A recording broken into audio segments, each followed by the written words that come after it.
Not the Secretary General who has the power to do that. My branch, which I have communicated with, and they are aware that my membership only expires at the end of October. Now you're saying that currently your membership is without question or doubt still relevant? My membership is very relevant. And then are you saying that the party and the Secretary General have no place to terminate your membership based on the allegations that you've been exploiting the party? You see, I'm from Africa, a street away from my house. The first Secretary General of the ANC in 1912 is living in his house is there. It is not the first time I know of a Secretary General like Fikile Mbalulas. And this is the African National Congress, not Mbalula National Congress. The leaders of this organization are produced by the ANC, not vice versa. Whether Chief Rituli or Tambo, including Fikile Mbalulas himself, they are the product of this organization. Now, what is your role in the ANC? Have you been lobbied or requested to do fundraising work for the ANC? The ANC is a voluntary organization. You do the work of the ANC wherever and when you feel like assisting or providing any service for the ANC. It's a voluntary organization.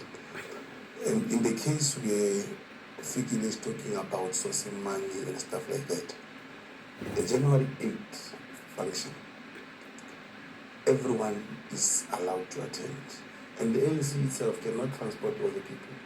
And if there is a particular businessman who's ready to assist, like the list that appeared on TV, you can see those people come from Mpumalanga, Limpopo, Free State, Eastern Cape.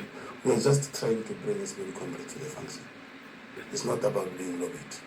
And on the same breath, you know, on the January 8th that we are talking about, the national officials of the ANC, they came with one boat from Cape Town to Robben Island. It's only Fikile Mbalulas alone who came with a luggage boat owned by a foreign national company. Do we have to question him? Do we have to? Did he declare that?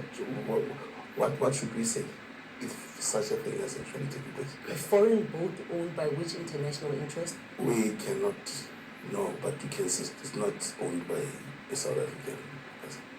Are you alleging that Fikile Mbalulas is tainted through this interaction? You're not necessarily tainted. I'm trying to prove a point that with a January 8th celebration, you will get donations, you will be assisted by different people.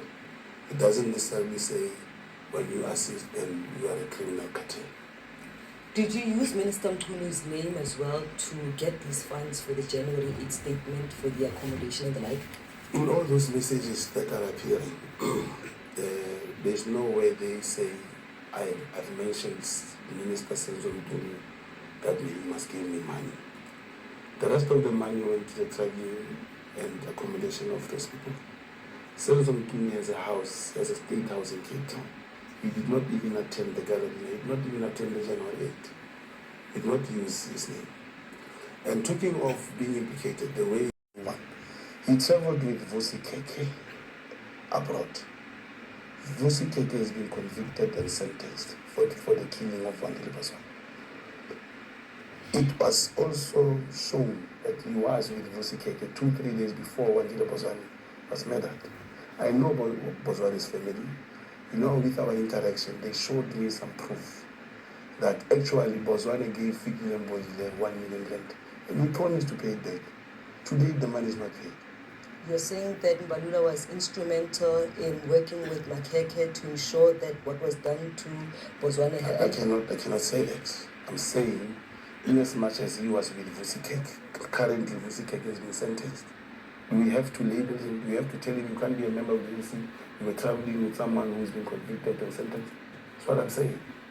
That the same applies to his wife in Free State. She was involved in the housing scandal, where Fikile is a direct beneficiary because he's the husband. Do we have to say, no, you can't be a Secretary General because now your wife is implicated? He's using the name Brown Mokgotsi to actually attack his target. And that target is Mkhulu. This whole thing that led to Madlanga Commission, the target is Mkhulu. Why would the former minister be specifically attacked? For what means? Contestation. The 2027 electoral conference has all these things. All these allegations against you, prominent business people like Suleiman Karim, all of you mentioned to be working together and acquainted, all of these are just to target Senzo Mchunu? You need to check something very important here. Everyone, whether working or employed, for you to be employed, you produce a curriculum vitae. Nobody writes on his CV that I'm a thief. So meeting with Ket Matlala, if ever he has done something wrong elsewhere, he didn't tell me. Every businessman will never tell you that I'm a thief or whatever. The thing is, you are discussing what you are discussing at that moment. Mr. Mokgotsi, what is the nature of your relationship with this busy Ket Matlala? It takes us back to the right platform which is coming now. He's a businessman, I'm a businessman, but remember the commission is coming where I'll be able to actually go deep about my involvement. How do you respond to allegations that you actually exploited your relationship with Busmusi Ket Matlala for your own interests, financial interests at that? You know, I'm not a well-off businessman, but the amount mentioned there is 150,000. Truly, that one I can have. I cannot exploit that amount of money. Ket was assisting not necessarily delegates, comrades who were attending the January 8th. There's a message where I asked him to give somebody in Eastern Cape 10,000, he didn't give it. Or another one was about 12,000. It's not to solicit, it's not to extort that amount of money. If there was a message which says, Ket gave me 5 million and the next thing he was appointed. And why I'm saying Senzo Mchunu has been targeted, check. Ket was appointed for 360 million rand by the previous former minister, by the previous administration. But with the review of the same tender, Senzo Mchunu terminated this contract. Making people take long showers. How and what was the purpose of those actions? General Khumalo has mentioned that there's an existing relationship between Ket Matlala and a Northwest businessman, Suleiman Karim. Now, how do you fit into that equation? No, he'll explain if I fit, I don't fit in that equation. So you've never engaged with them, had any association with them as a trilogy? No. Okay, so we heard from General Khumalo, there are quite scathing allegations that have been made against you at the commission. You were saying that you are willing to expand further at the commission. Have you been invited, and are you willing to appear before the commission? Yes, I'm willing to appear before the commission.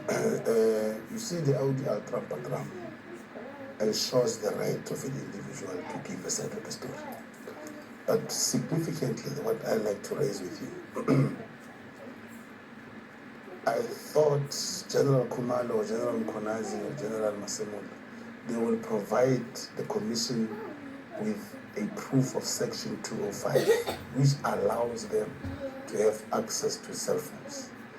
If not, then how are they going to prove that these things belong to us?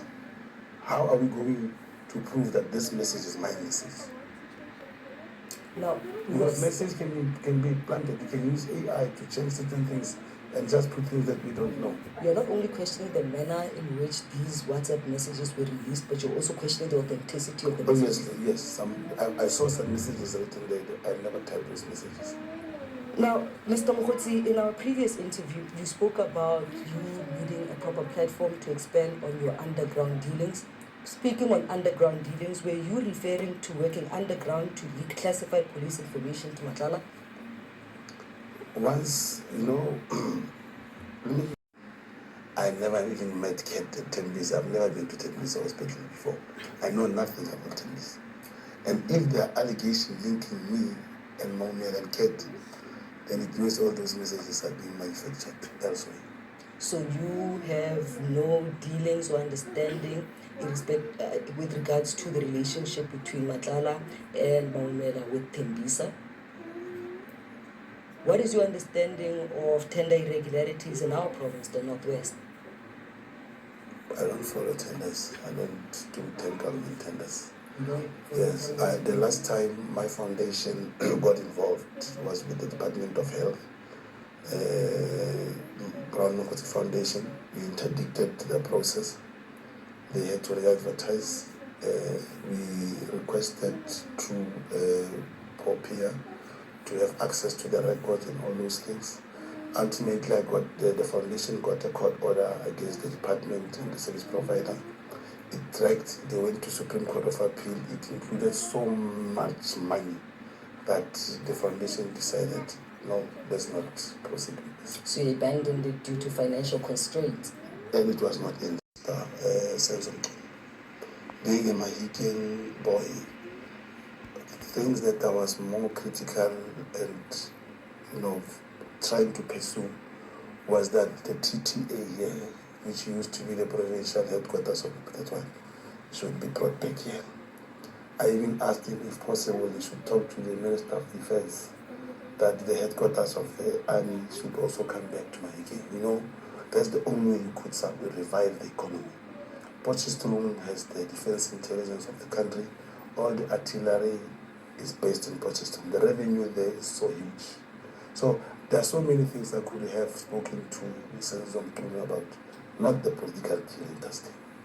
And you never made promises to get Matlala that you'll ensure it's disbanded? No, I only showed him that it's disbanded. Mr. Mokgotsi, thank you so much for availing yourself to speak.